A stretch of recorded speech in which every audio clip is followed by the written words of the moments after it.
En Contextos, la opinión de Gonzalo Javier Suárez Prado, experto en temas legislativos y director de Nuevos Paradigmas. Gonzalo, siempre un gusto conversar contigo. ¿Cómo estás? Buenos días. Marcela, Manuel, buenos días a ustedes, a nuestros amigos en la radio en La Laguna, a quienes nos siguen a través de redes sociales, de la aplicación de Noticieros Grem, los que llegan tarde pero nunca se la pierden a través de Facebook. También saludos para ustedes, muchachos. Vayan hoy nuestras felicitaciones cumpleañeras. Primero a mi querida Mónica Moreno, una autora que fue la primera persona que me permitió ayudarle a terminar una novela y publicarla.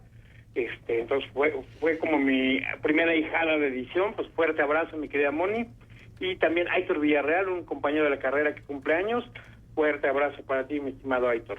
Y bueno, pues vámonos con los temas del día de hoy, Manuel, Marcela. Bueno, ya vemos que traemos a los doneros de la Unión Laguna a media tabla. Ojalá que puedan cerrar bien. Ojalá.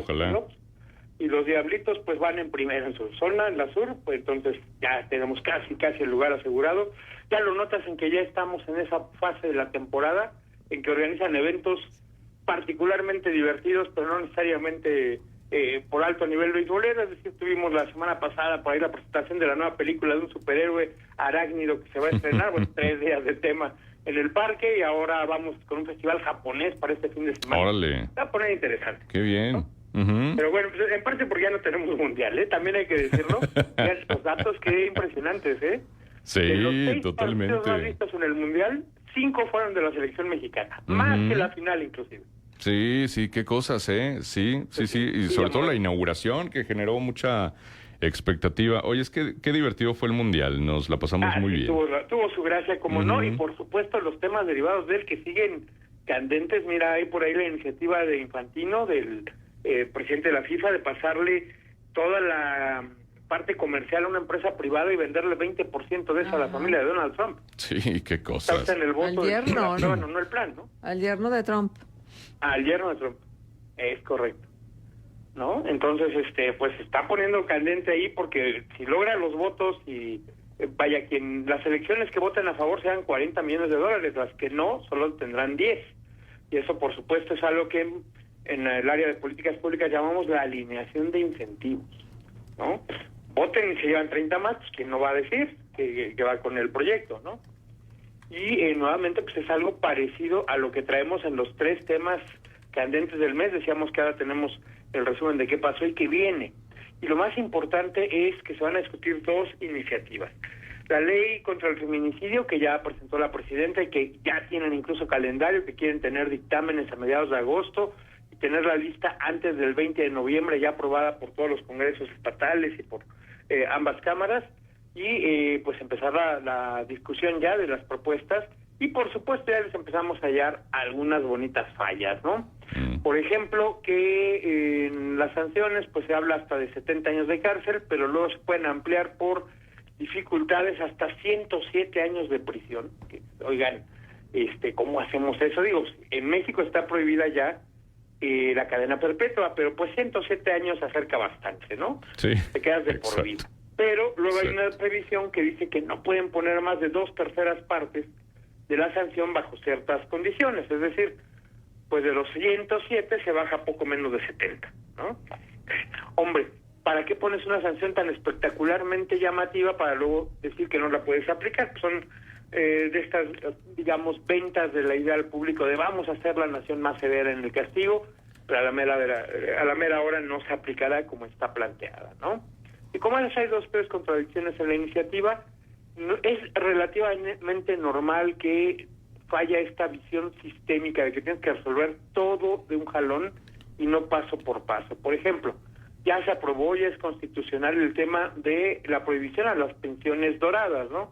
Esta limitación para que nadie pueda ganar más que el presidente de la República, aunque sus condiciones laborales y de jubilación hayan permitido pues que se vayan con sueldos altos.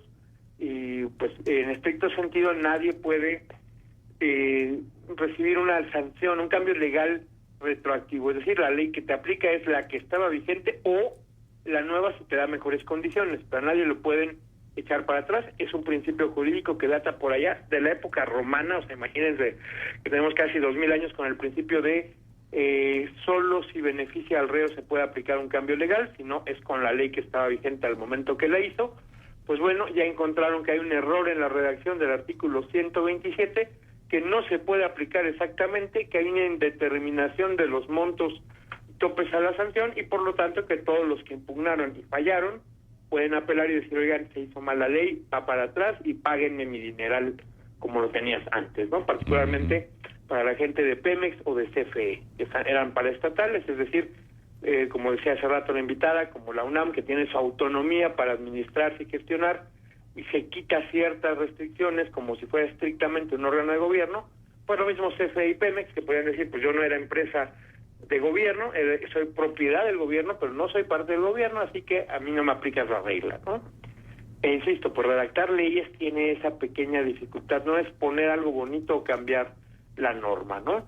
Y por ejemplo, el otro gran tema que se viene para este próximo periodo, pues es el proceso para legislar en temas de inteligencia artificial. Ya está en temas, y lo oíamos hace rato en los spots de Cámara de Diputados que presentan aquí en la estación, como parte de los tiempos aire oficiales, ¿no? Que se sanciona el uso de inteligencia artificial para burlarte de alguien en redes, particularmente si es político, ¿verdad? Bueno, se piensa ampliar más. Y en eso ocurre este debate con el examen de la UNAM, ¿no? ¿Qué sucede? Pues que aparentemente un 90% de los participantes en el examen hicieron algún tipo de trampa. Por supuesto, llama la atención en 3 carreras como medicina, actuaría o derecho, donde la calificación mínima para obtener un lugar, es decir, los mejores exámenes, en el periodo pasado, de 120 aciertos, llegaban a tener 90. Con 90 aciertos ya podías tener derecho a tener un lugar en la UNAM. Bueno, para esta edición se requerían 115 aciertos de 120 por la cantidad de muchachos que sacaron arriba de 115, ¿no? Salaste el promedio de 90 a 115, pues eso te habla de casi 30 puntos de trampa, y por supuesto no es que haya mejorado la educación o tengamos chavos genio, ¿no? Simplemente alguien filtró el examen, y decía Marcela hace rato, pues si la empresa se quiere deslindar que fue la UNAM, puede ser que haya estado mal supervisado, también es muy probable, que es el riesgo de este tipo de aplicaciones en línea. ¿Cómo supervisas que quien está haciendo el examen no saque un acordeón, no tenga las respuestas, no le pregunta a alguien con el celular, si luego hacerlo presencialmente es muy complicado? Me decía una querida amiga que trabaja en la UNAM que a ella le tocaba cubrir los exámenes de admisión, y que recuerda que el más dramático que le tocó poco antes de la pandemia fue en el Estadio Olímpico Universitario, donde era una fila con alumnos, una sin alumnos y un espacio entre cada alumno. Pero si el estadio tiene una capacidad de 50,000, estás hablando de casi 30,000 chavos presentando el examen al mismo tiempo en el mismo lugar, ¿no?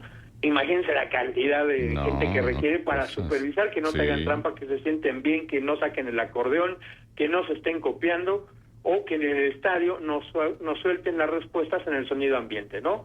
A las 35 respondan A, a las 39 respondan C. Pues bueno, esa era la magnitud del examen presencial, pues ahora hacerlo en línea obviamente tiene todas estas dificultades. Y como ejemplo, pues que teníamos en una sesión en la Cámara de Diputados ayer, en línea, por supuesto, porque, oigan, eso de ir a trabajar no es para cualquiera, ¿verdad? ¿Para qué si lo puede hacer remoto? Bueno, pues al diputado Arturo Ávila, el conocido en redes sociales como el Cero Votos, empezó a hablar sin tener micrófono, y una compañera priista dijo, ay, pip, que no tiene ni señal ni en su computadora, ¿no? Pero se le fue al aire, el micrófono abierto, el que estaba hablando no se oyó, y la que sí, pues lo ofendió en público, ¿no? Sin querer queriendo. Sí. Entonces ya hubo un drama en la sesión, se agarraron a una discusión muy álgida, decía el diputado Ávila que por favor se ponga en la constancia de la sesión que lo ofendieron y que se ponga el insulto en su texto completo, porque él quiere demostrar que él siempre ha sido respetuoso y tolerante y amable, y ahora lo ofenden de esa manera. Y por supuesto, en la otra parte, la priista dice, oiga, no era la intención, se salió y usted no tenía señal, o sea, ¿cuál es lo falso aquí? Y nos lleva esto al siguiente tema que está candente para esta semana, los lineamientos sobre la regulación o autocensura, llaman algunos, autorregulación de medios, dicen otros, con esto del defensor de las audiencias, que entre otras cosas nos exige que separemos opinión de hechos. Entonces, si como ahorita les comenté que al diputado que en redes le llaman el Cero Votos, es opinión, no es un hecho. El hecho es que en redes eso dicen. No estoy diciendo que el señor no tiene simpatías las más mínimas y que siempre ha ganado plurinominales, que serían datos duros, pero parecerían una opinión sesgada y agresiva en contra de este personaje, ¿no? Entonces, eso es parte de las dificultades. Ya se está hablando que esto es un intento de censura de parte del gobierno. Ya dijo la presidenta que no hay tal, porque ella consensó los temas con los medios y que ellos se van a autorregular. Bueno, recordemos un bonito caso de esta autorregulación de medios por ahí del 2009, 2010, más bien 2011, hace 2011, en que un colaborador de Carmen Aristegui dijo al aire que el presidente Calderón era alcohólico. Y la verdad es que más adelante salió a decir que no era cierto, que pues se decía que era y que nada más citó estas referencias en que le constara. Pero en el tema, pues el alcoholismo de Calderón ya se volvió una vox populi conocida por todos, la usamos en memes, es la referencia constante. Sus críticos, por supuesto, que lo atacan con ellos. Alguien que colaboraba en el staff de él me decía, no, es que tenía gripe, se tomó medicamentos al respecto y pues sale en las fotos como si estuviera bastante ebrio, pero en realidad está con mareo y con dificultad de una gripe y el medicamento conducente. Entonces no hay tal mito, es falso que hubiera hecho eso, pero pues quiten la imagen del colectivo público, ¿no? No es sencillo y menos cuando algo rebota. Bueno, el defensor de las audiencias que tenía esa estación desde antes, y no por obligación legal, sino un tema moral, dijo, oigan, si es cierto, se equivocaron, hay que pedir una disculpa. La periodista se negó a hacerlo y la suspendieron del aire. ¿Cuál fue la lectura pública? La censuró el gobierno por andar diciendo verdad, ¿no? Y esto extralimitó las cosas. Y luego a esta misma periodista, Carmen Aristegui, tenía una mala costumbre, suspender la entrada a publicidad porque pensaba que sus dichos o hechos eran más importantes que los anuncios, cuando todos sabemos que esto llega a nuestros amigos del auditorio porque hay quien patrocina la estación, ¿no? Así es. Eso no nos da línea sobre qué decir o no qué decir, pero se requiere tener publicidad. Ella hablaba sin parar, mandaba a que los cortes no entraran porque no quería suspender una entrevista o un comentario, y por supuesto, para la parte de publicidad era muy complicado vender contenidos cuando saben que tu anuncio no va a salir a la hora programada, y entonces en la nueva estación le obligaban a meter lo que llaman la guillotina. Entra el corte, estés o no estés libre, avises o no que va a entrar. Sí, así es. Y aquí algo sabemos de eso. Algo se ha vuelto práctica común, ¿no, Manuel? Sí. Es necesaria, insisto, hay que hacerlo, pero ella decía que la censuraban porque estaba en temas polémicos. Y justamente le daba por calentar el aire antes de que entrara el corte de la guillotina y luego llegaba a quejarse de la publicidad. Bueno, es normal, pero atacar a tu propia empresa diciendo eso, pues no ayuda a que tengas buen ánimo, ¿no? Claro, Entonces, exacto. esta autocensura de la que se quejó tanto, pues en buena medida la provocó y pues ha tenido que ver, ya que se volvió empresaria de los medios, que pues sin anuncios no vives y hay que respetar a sus anunciantes, ¿no? En fin, pues ese es parte del tema que viene con esta aparente censura, que va a ser otro tema a discutir y calentar, porque alguien tuvo la genial propuesta de decir, oigan, y también esta diferencia entre hechos y opiniones y la Defensoría de Audiencia se va a aplicar en las mañaneras. Ya sabrán cómo se calentó la grada con esta bonita discusión en la permanente, ¿no? Sí, exacto. Ayer platicamos con Hilda Saray Gómez, presidenta de la Asociación Mexicana de la Defensoría de las Audiencias. Ella nos contaba un poco de la experiencia que tuvo como defensora de audiencias de la estación de la UAM, allí en Ciudad de México. Y bueno, pues nos dio una explicación muy amplia de los lineamientos justamente de este asunto, con la consulta pública que está en marcha. Y bueno, hablando de esa guillotina, pues nos quedan algo así como 2 minutos y medio, Gonzalo, pero ¿cuál es tu opinión sobre ello? Porque luego esto generó también muchas reacciones del público. Hilda, por ejemplo, nos precisaba que obvio no es a contentillo de algún espectador o radioescucha, por ejemplo, de que emita una inconformidad porque no se habló como él hubiera querido escuchar el tema o por alguna postura ideológica y demás. O sea, nos decía Hilda, a ver, tampoco es satisfacción del gusto de la audiencia, sino que el medio tiene su propia, obviamente la libertad de selección de temas y de cómo abordarlos. Pero, o sea, ¿cómo ves esto? ¿Cuál es tu opinión general de ello? Mira, Manuel, Marcela, siempre es necesario tener un mecanismo para regular el qué y cómo decimos.